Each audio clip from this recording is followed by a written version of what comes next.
Shalom Bapak Ibu Jemaat yang dikasihi Tuhan. Hari ini kita berjumpa lagi di dalam CK7 Online Bible Study. Nah, malam ini kita akan melanjutkan pembelajaran kita di dalam kitab 2 Raja-Raja pasalnya yang keempat ayat 1 sampai 37. Nah, sebelum kita belajar malam ini, yuk kita sama-sama berdoa, datang sama Tuhan. Kita minta hikmat supaya kita bisa mengerti pembelajaran malam hari ini. Mari kita datang kepada Tuhan. Oh,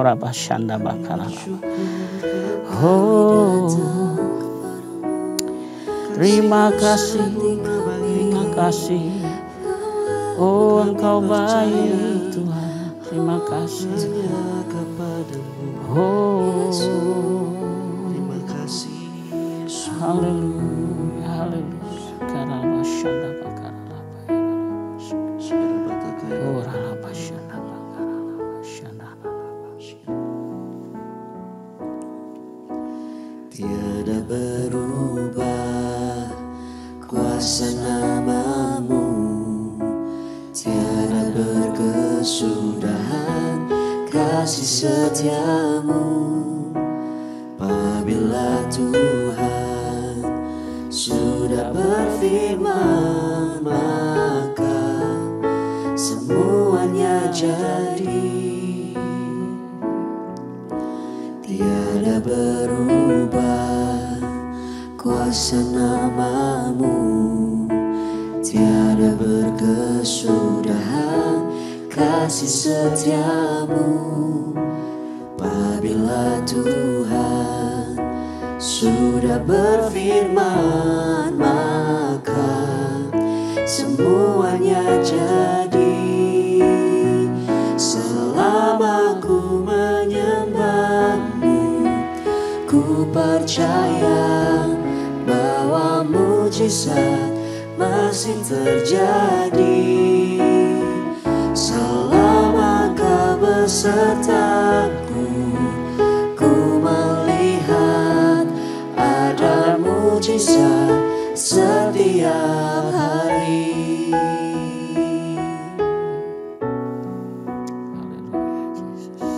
Tiada berubah kuasa nama-Mu, tiada berkesudahan kasih setia-Mu. Apabila Tuhan sudah berfirman, maka semuanya jadi. Selama ku menyembah-Mu, ku percaya bahwa mujizat masih terjadi. Selama Kau besertaku, ku melihat ada mujizat setiap hari. Selama ku menyembah-Mu, ku percaya ada mujizat masih terjadi. Selama Kau besertaku, ku melihat ada mujizat setiap hari. Selama ku menyembah-Mu, ku percaya bahwa mujizat masih terjadi. Selama Kau besertaku, ku melihat ada mujizat setiap hari. Ada mujizat setiap hari. Ada mujizat setiap hari.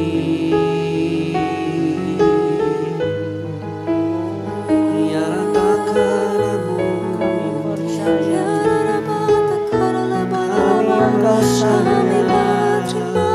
Ada mujizat terjadi setiap hari.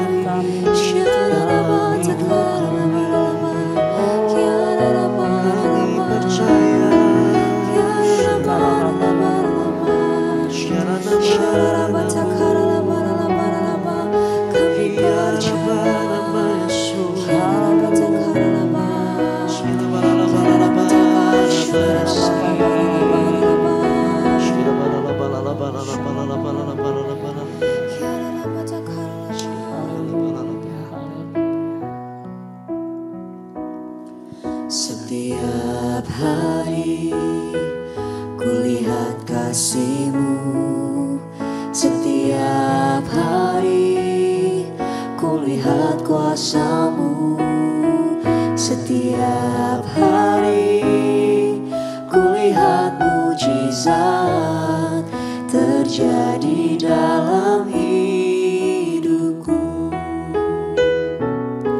Setiap hari kulihat kasih-Mu, setiap hari kulihat kuasa-Mu, setiap hari kulihat mujizat terjadi dalam hidupku.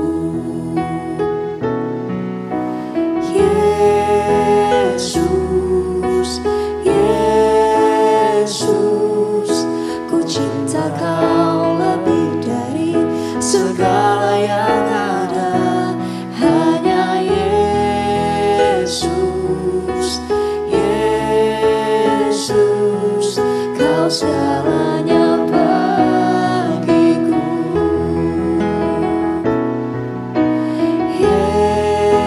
Yesus, Yesus, ku cinta Kau lebih dari segala yang ada. Hanya Yesus, Yesus, Kau segalanya bagiku.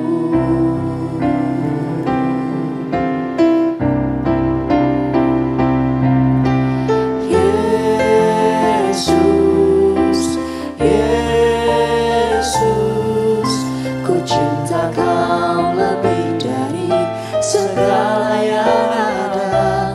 Hanya Yesus, Yesus, Kau segalanya bagiku.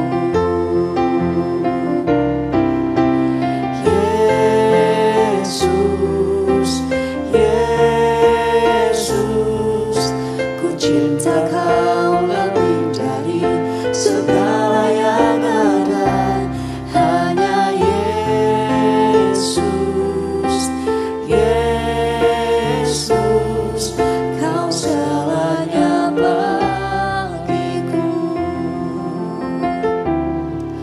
Kau segalanya bagiku. Kau segalanya bagiku.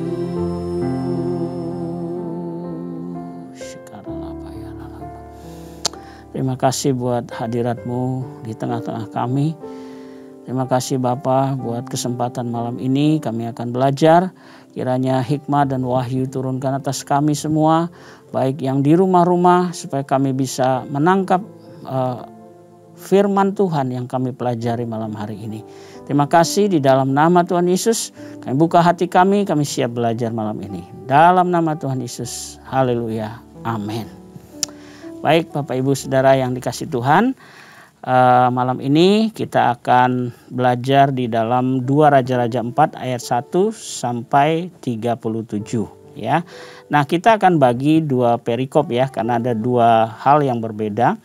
Yang pertama adalah di ayat 1 sampai 7, yaitu mengenai minyak seorang janda. Yang perikop yang kedua di ayat 8 sampai 37, kita nanti akan belajar mengenai kisah dari perempuan Sunem dan anaknya ya. Baik. Nah, kita sedikit belajar dari perikop yang pertama ya. Kita akan baca dulu ya dari 2 Raja-Raja pasal yang keempat ayat 1 sampai yang ke-7 ya. Demikian firman Tuhan. Salah seorang dari istri-istri para nabi mengadukan halnya kepada Elisa sambil berseru, "Hambamu suamiku sudah mati, dan engkau ini tahu bahwa hambamu itu takut akan Tuhan. Tetapi sekarang penagih hutang sudah datang untuk mengambil kedua orang anakku menjadi budaknya." Jawab Elisa kepadanya, "Apakah yang dapat kuperbuat bagimu?" Beritahukanlah kepadaku apa-apa yang kau punya di rumah. Berkatalah perempuan itu, hambamu ini tidak punya sesuatu apapun di rumah, kecuali sebuah buli-buli berisi minyak. Lalu berkatalah Elisa, pergilah, mintalah bejana-bejana dari luar, daripada segala tetanggamu, bejana-bejana kosong, tetapi jangan terlalu sedikit. Kemudian masuklah, tutuplah pintu sesudah engkau dan anak-anakmu masuk, lalu tuanglah minyak itu ke dalam segala bejana, mana yang penuh angkatlah. Pergilah perempuan itu daripadanya, ditutupnyalah pintu sesudah ia dan anak-anaknya masuk, dan anak-anaknya mendekatkan bejana-bejana kepadanya, sedang ia terus menuang. Ketika bejana-bejana itu sudah penuh, berkatalah perempuan itu kepada anaknya, dekatkanlah kepadaku sebuah bejana lagi. Tetapi jawabnya kepada ibunya, tidak ada lagi bejana. Lalu berhentilah minyak itu mengalir. Kemudian pergilah perempuan itu memberitahukan kepada abdi Allah, dan orang ini berkata, Pergilah, jualah minyak itu, bayarlah hutangmu, dan hiduplah dari lebihnya engkau serta anak-anakmu. Nah, Bapak Ibu Saudara yang dikasih Tuhan, kita sedikit belajar sedikit latar belakang mengenai Elisa ya. Pada waktu itu Elisa itu sudah diakui dan dikenal sebagai pemimpin para nabi di Israel. Nah, Elisa itu juga sudah sangat dihormati di kalangan raja-raja begitu ya. Nah, tetapi Elisa memang tidak jadi sombong dia ya. Dia tetap rendah hati, buktinya di sini dia tetap didekati ya oleh seorang yang kecil ya seperti janda miskin ini ya dari kelompok para nabi. Nah, Elisa ini memberikan 3 perhatian khusus ya terhadap masalah janda ini ya. Kita lihat yang pertama tadi kita sudah baca ya di ayat yang pertama tadi ya, bahwa ia menyediakan waktunya ya untuk mendengarkan keluhan daripada janda ini ya. Nah, yang kedua, ia nggak sekedar memberi pertolongan kalau kita lihat tadi ya, tetapi mencoba mengerti situasi dan kondisi dari janda itu di ayat 3 dan 4 ya. Nah, tujuannya apa? Sikap Elia ini supaya ia dapat memberikan pertolongan yang tepat sasarannya ya. Dan sekaligus juga mendorong si janda ini untuk memanfaatkan apa yang masih ada padanya. Nah, pertolongan yang dilakukan Elisa kepada janda itu bersifat memberikan kail ya, bukan sekedar memberikan ikannya. Nah, dari hal ini kita lihat ya bahwa seorang Elisa ya, dia masih mau punya waktu mendengarkan keluhan daripada janda ini yang sudah suaminya meninggal. Ya, dikatakan di situ bahwa tadi suaminya itu takut Tuhan.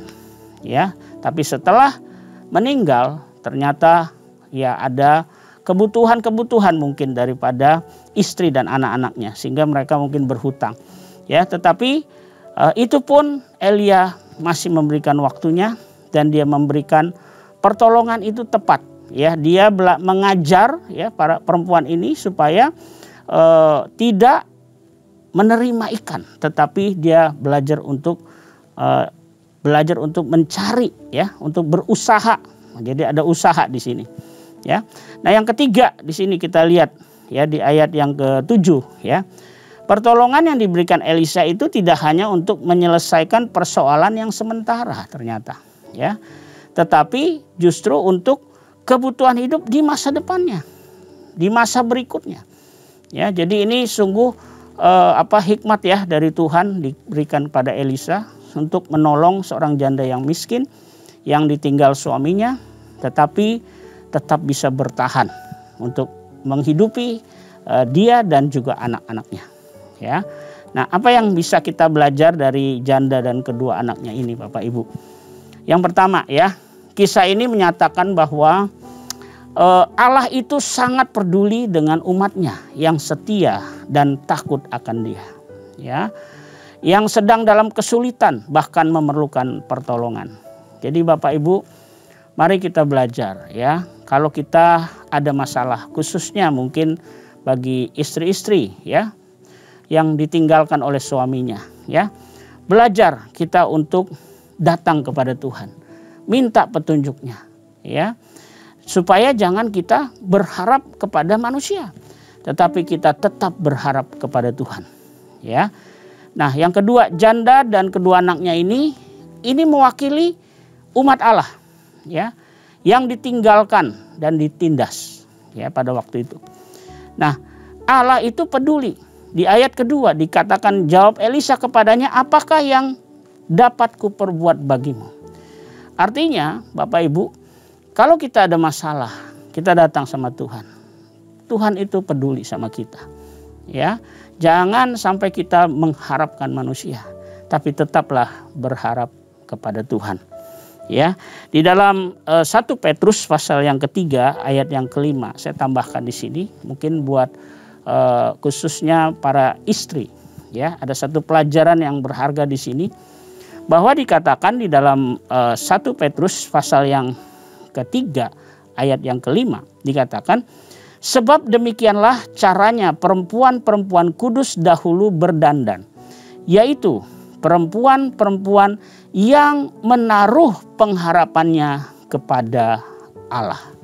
Nah, khusus ya buat para istri ya, ketika kita masuk dalam pernikahan, ini sebagai catatan buat kita. Jangan berharap pada suami, tapi taruh pengharapanmu itu kepada Tuhan ya. Karena ketika nanti suami pun misalnya dipanggil Tuhan, istri sebagai penolong, dia tetap akan bisa bertahan. Ya, dia tetap akan bisa berharap sama Tuhan. Karena bagi Tuhan nggak ada yang mustahil. Tadi kita lihat Tuhan itu sangat peduli. Ya, jadi kita jangan cari pertolongan lain. Datanglah kepada Tuhan, maka kita akan ditolongnya. Ya, itu yang kita belajar ya dari perikop ini. Ya, yang berikutnya kita akan lanjut dalam perikop yang berikutnya yang kedua ya. Di sini judulnya adalah perempuan Sunem dengan anaknya ya. Nah, dari kisah perempuan Sunem yang kaya ini ya. Ini ada 3 peristiwa yang penting yang kita nanti akan belajar ya, note ya. Oke. Yang pertama kita lihat di ayat 8 sampai yang ke-17 di sini ya. Dikatakan pada suatu hari Elisa pergi ke Sunem. Di sana tinggal seorang perempuan kaya yang mengundang dia makan. Dan seberapa kali ia dalam perjalanan, singgahlah ia ke sana untuk makan. Berkatalah perempuan itu kepada suaminya, sesungguhnya aku sudah tahu bahwa orang yang selalu datang kepada kita itu adalah abdi Allah yang kudus.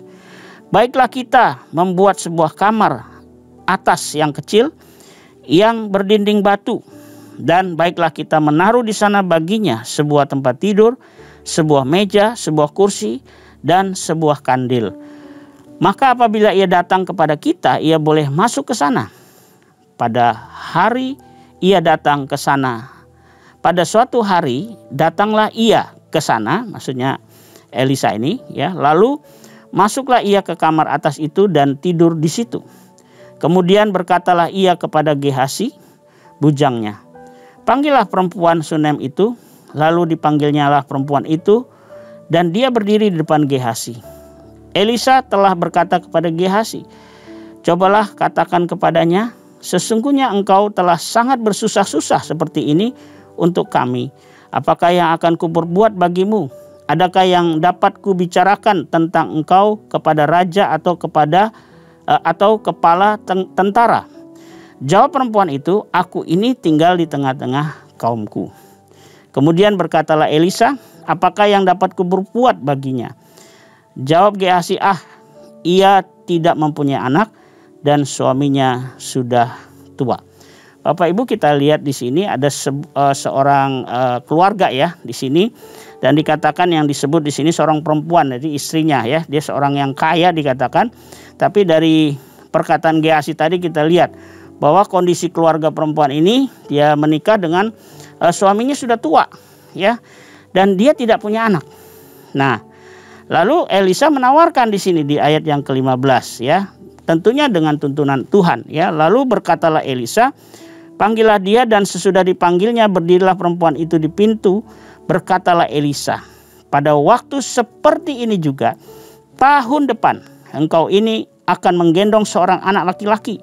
Tetapi jawab perempuan itu, janganlah tuanku ya abdi Allah, janganlah berdusta kepada hambamu ini.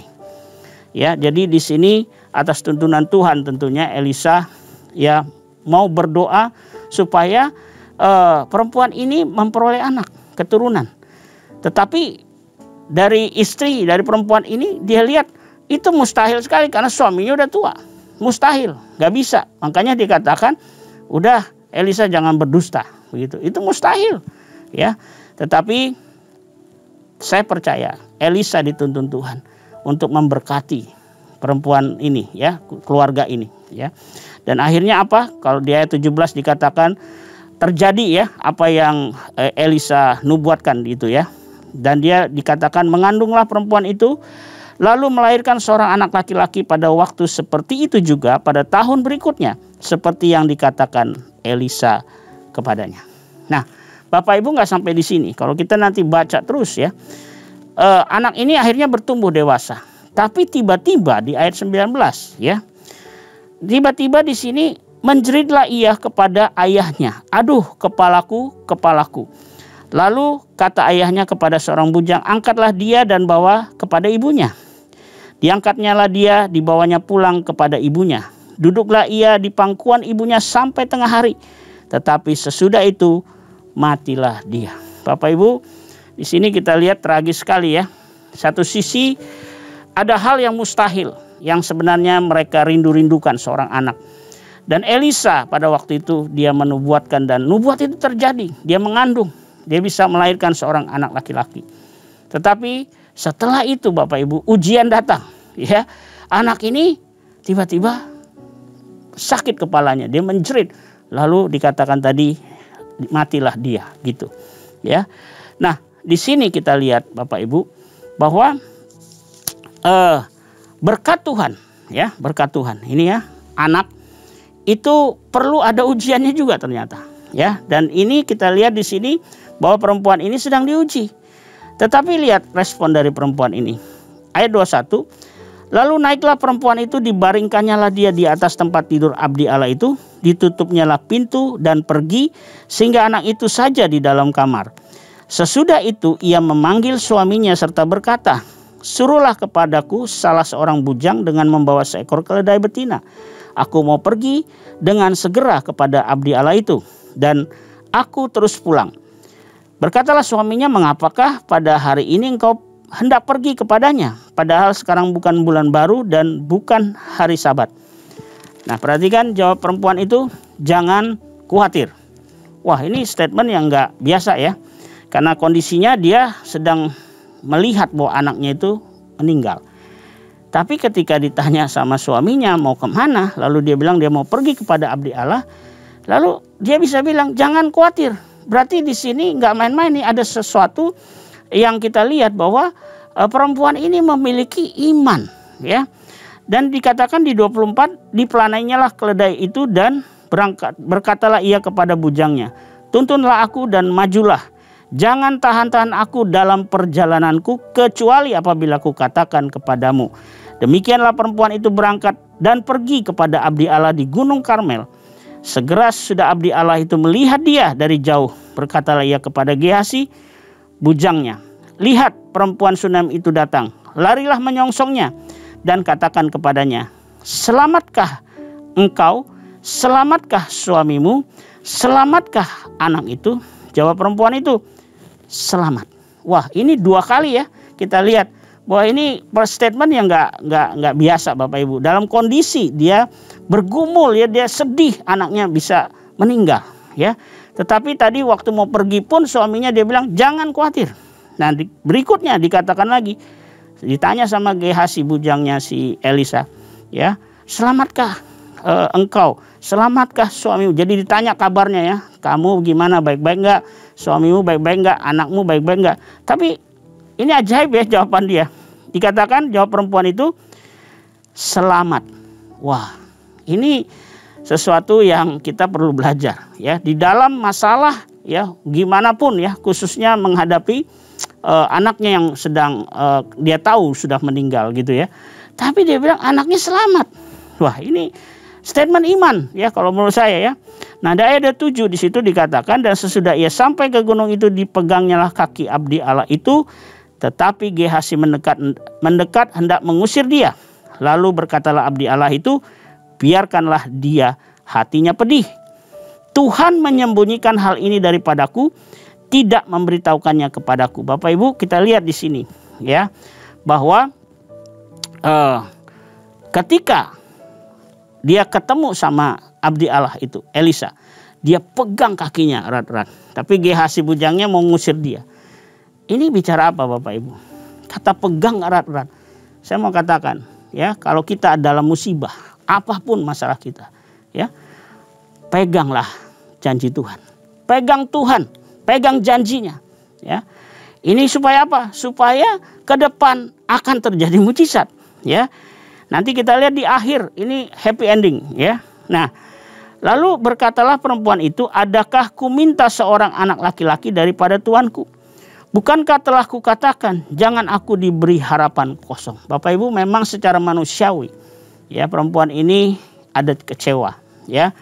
Karena satu sisi dia sudah senang, dia berharap-harap ada punya anak, dapat anak, tapi anak ini meninggal. Ada kekecewaan di situ. Tetapi di tengah kecewaan itu lebih besar imannya. Nah, ini luar biasa ya. Nah, maka berkatalah Elisa, ayat 29 ya. Berkatalah Elisa kepada Gehazi, ikatlah pinggangmu, bawalah tongkatku di tanganmu dan pergilah. Apabila engkau bertemu dengan seseorang, janganlah beri salam kepadanya. Dan apabila seorang memberi salam kepadamu, janganlah balas dia. Kemudian taruhlah tongkatku di atas anak itu. Tetapi berkatalah ibu anak itu, demi Tuhan yang hidup dan demi dirimu sendiri, sesungguhnya aku tidak akan meninggalkan engkau. Artinya apa? Kita lihat perempuan ini nggak mau meninggalkan abdi Allah ini. Artinya apa? Dia tetap minta ya, abdi Allah ini yang bertindak. Dia, kalau bahasanya sekarang gini, kita tetap tunggu, minta sampai Tuhan jawab ya. Nggak lari kemana-mana fokusnya, dia lari kepada Tuhan ya. Nah, lalu bangunlah Elisa dan berjalan mengikuti perempuan itu. Nah, singkat cerita ya Bapak Ibu, sampai di rumahnya gitu ya, Elisa sudah lihat bahwa anak ini mati.